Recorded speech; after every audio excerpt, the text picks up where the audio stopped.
Welcome to my channel, Hotspot with Loveth, the ultimate spot for all things entertainment, ranging from celebrity gists, reviews, interesting stories, and African folktales. Subscribe now. In the bustling heart of Lagos, a young woman named Adobi navigated her way through life with a unique perspective. Blind since birth, Adobi had learned to rely on her other senses to explore the world around her. The gentle touch of the sun on her skin, the fragrant scents wafting from food stalls, and the sounds of laughter and chatter, painted vivid images in her mind. Every morning, Adobi would step out of her modest apartment in Surulere, her cane tapping rhythmically against the ground. She had a routine that brought her comfort and familiarity. One essential part of that routine was her taxi driver, UCHE. He was a sturdy man in his 30s, with a warm smile that could be felt even through her closed eyes. Their relationship began when she first hailed a cab after her college classes. "Where to, my friend?" UCHE would always ask, his voice friendly and inviting. "To the market, please," Adobi would reply, settling into the back seat, her cane resting beside her. As UCHE drove through the bustling streets, he would share stories about his day, the people he encountered, and the peculiarities of city life.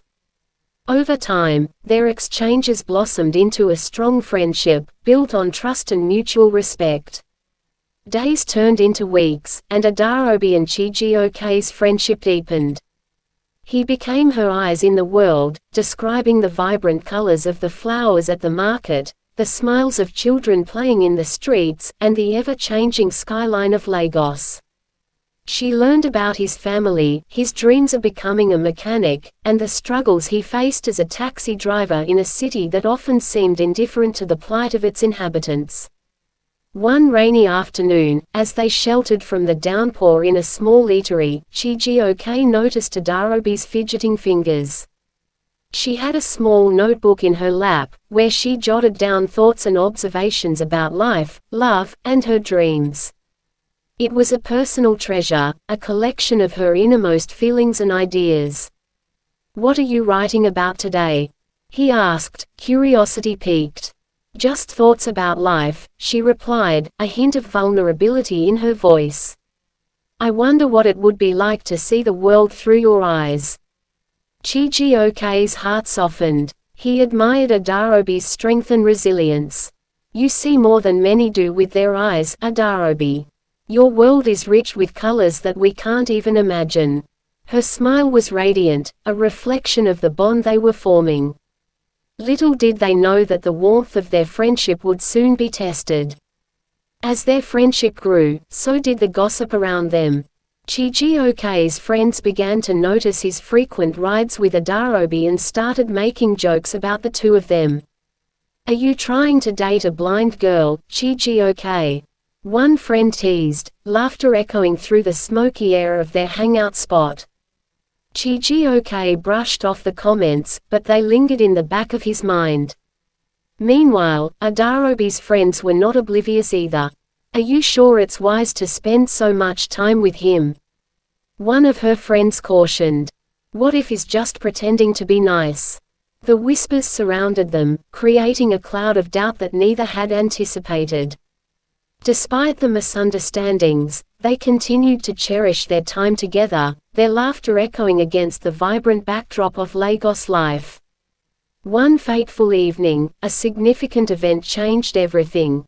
Adobi had invited UCHE to a local poetry night at a community center. She had been preparing a piece to share, inspired by their conversations. The room was dimly lit, with soft music playing in the background as poets took turns sharing their work. As Adobi stood up to read, her heart raced with a mix of excitement and nerves. She spoke about her experiences, her dreams, and the friendship she cherished with her taxi driver. The audience listened intently, moved by her words. UCHE watched, pride swelling in his chest. However, after the event, things took a turn. A few individuals, intoxicated by the evening's festivities, misinterpreted their friendship and began to mock them. "Look at the blind girl and her taxi driver," one man shouted, laughter echoing from his companions. "What a pair!" The laughter rang out, sharp and piercing. Chijioke felt a surge of anger but held himself back. Adarobi, sensing the shift in the atmosphere, tightened her grip on her cane, her heart sinking at the thought that their bond could be reduced to a joke. After the event, Chijioke confronted Adarobi, concern etched on his face. "Are you okay?" he asked, his voice laced with genuine worry. "I'm fine," she replied, though her tone betrayed her distress. "It's just, people can be cruel." Chijioke felt a wave of frustration. "They don't understand. Our friendship is real, it's not just a joke to me." "Maybe they're right," Adarobi said softly. "Maybe it's foolish to think we could be friends without complications." The doubt settled heavily between them, casting shadows on the bright moments they had shared. They parted ways that night, both troubled by the misunderstandings surrounding their relationship. In the following days, Adarobi found herself struggling with her thoughts. The whispers echoed in her mind, making her question her bond with Chijioke. Could she be a burden to him? Was she leading him on, unaware of how others perceived their friendship? Chijioke, too, felt the weight of their strained dynamic. He missed their laughter and the easy conversations that had once filled their rides. He wanted to reassure Adarobi that their friendship was precious, that she was not a burden but a gift in his life. One evening, as they rode in his cab, the silence hung heavy. Finally, Chijioke broke the stillness.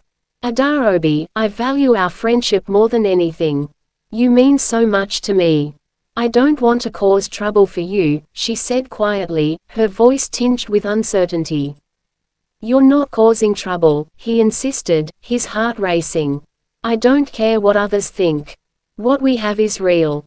It's not about how they see us, it's about how we see each other." Tears pricked Adarobi's eyes as she realized how much she valued his words.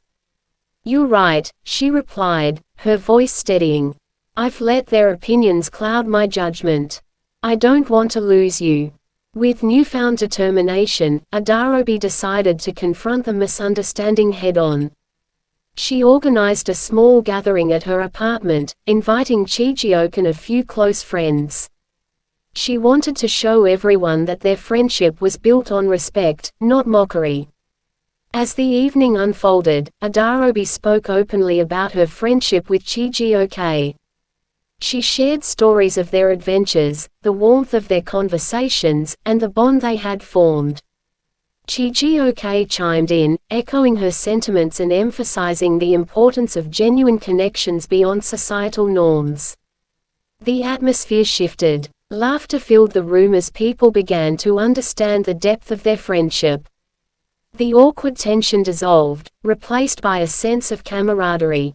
From that day on, Adarobi and Chijioke became a familiar sight in their neighborhood. Their friendship, once scrutinized, now flourished. They became advocates for one another, challenging the stereotypes surrounding their unique bond. Together, they started a small community initiative to raise awareness about the experiences of visually impaired individuals in Lagos. They organized workshops and discussions, aiming to educate others about the importance of friendship, acceptance, and understanding. As they worked side by side, their connection deepened even further. Chijioke realized that his admiration for Adarobi extended beyond friendship, he was falling for her. But he also understood the complexity of their relationship, knowing that it was essential to let her set the pace. One evening, as they walked through a vibrant street market, the air filled with the enticing aroma of grilled fish and spices, Chijioke gathered his courage. They stopped in front of a vendor selling colorful fabrics, and the warmth of the setting sun bathed them in golden light. "Adarobi," he began, his voice steady yet nervous, "there's something I need to tell you." She turned to face him, her expression curious. "What is it?" I think I'm falling for you," he confessed, his heart pounding. "I care about you deeply, more than I ever thought I would." Silence enveloped them for a moment. Adarobi's breath caught in her throat, a mix of surprise and elation coursing through her. "Chijioke, I didn't know you felt that way," he continued, his voice softer. "I cherish our friendship, but it's become something more for me. I didn't want to rush you into anything. I just wanted you to know." Adarobi felt a rush of warmth. She had sensed a deeper connection growing between them, but hearing his words solidified it. "I care about you too, Chijioke. You've been my rock, and I can't imagine my life without you." Their relationship blossomed from that moment forward. They navigated through the complexities of their newfound love with the same openness and honesty that had defined their friendship. Adarobi and Chijioke both knew that their journey wouldn't be without challenges.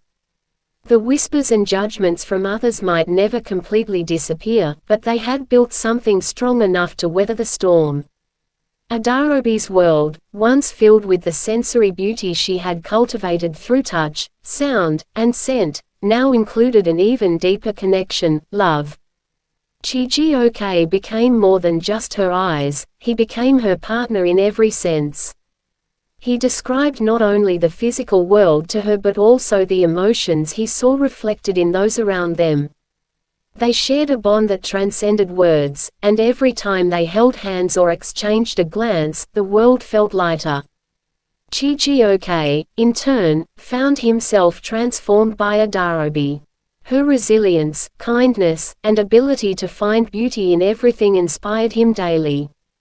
She helped him see the world in new ways, beyond just its visual surface. He became more patient, more thoughtful, and more in tune with the people and stories that surrounded him in the bustling streets of Lagos. As their relationship deepened, they began to dream of a future together. Chijioke, always the pragmatist, worried about practical matters. How would they manage financially? How would they handle the stares and gossip that might intensify now that they were a couple? But Adarobi reassured him. "We've made it this far, haven't we?" she said with a playful smile one evening as they sat by the lagoon, the cool breeze brushing past them. "We can handle whatever comes our way." Chijioke knew she was right. He had seen her face so many challenges head-on, never letting her blindness limit her spirit. If anyone could rise above society's judgments and prejudices, it was Adarobi. And he realized that together, they could carve out a space for themselves, a love that defied conventions. As time passed, Adarobi and Chijioke continued to defy the expectations placed upon them by others. Their love became a source of strength not only for themselves but for those around them. They worked together to raise awareness about disabilities and the importance of inclusion, focusing their efforts on the visually impaired community in Lagos. Chijioke helped set up a small business where they provided transportation services for those with disabilities, ensuring safer and more reliable mobility. Their story began to spread beyond their local community. News outlets picked up their story, The Blind Girl and the Taxi Driver, a love story in Lagos. People admired their courage to pursue a relationship that defied the norms, and the couple quickly became a symbol of hope and resilience in the face of adversity. Adarobi also continued her writing, inspired now more than ever by her experiences. She published a collection of poems, many of which were based on her love for Chijioke and the lessons she had learned about acceptance, perseverance, and the power of human connection. Despite the initial skepticism, even their families came around. Adarobi's family, once protective and wary of her bond with Chijioke, saw how much he cared for her and how he helped her thrive. Chijioke's friends, who had mocked him, slowly began to see the depth of his relationship with Adarobi and the love they shared. In a touching moment, Chijioke's mother, who had been unsure of Adarobi at first, invited her to the family home for dinner. As they shared a meal of jollof rice and peppered fish, Chijioke's mother took Adarobi's hand and said, "I see now why my son is so taken with you. You are strong, Adarobi. You see things others cannot." Adarobi smiled, feeling the weight of the judgment lift. "Thank you, Mama. I'm grateful for Chijioke and for your acceptance." From then on, their relationship blossomed not only within their own hearts but also within the hearts of those who mattered to them. With the support of their loved ones and the strength of their love, Adarobi and Chijioke began building a life together. They moved into a modest home in a quiet neighborhood in Lagos, where they continued their advocacy work for the visually impaired community. Adarobi's poetry gained even more recognition, and she was often invited to speak at literary events and disability rights forums. Chijioke, ever the dreamer, finally took steps to pursue his passion for mechanics. With Adarobi's encouragement, he started a small auto repair business that specialized in accessible vehicles for people with disabilities. His reputation for honesty and skill quickly spread, and soon his business became a success. Together, they forged a path that blended their love with their dedication to making the world a better, more inclusive place. They showed that true love was not defined by what society deemed normal, but by the strength of the connection between two people willing to stand together, no matter the obstacles.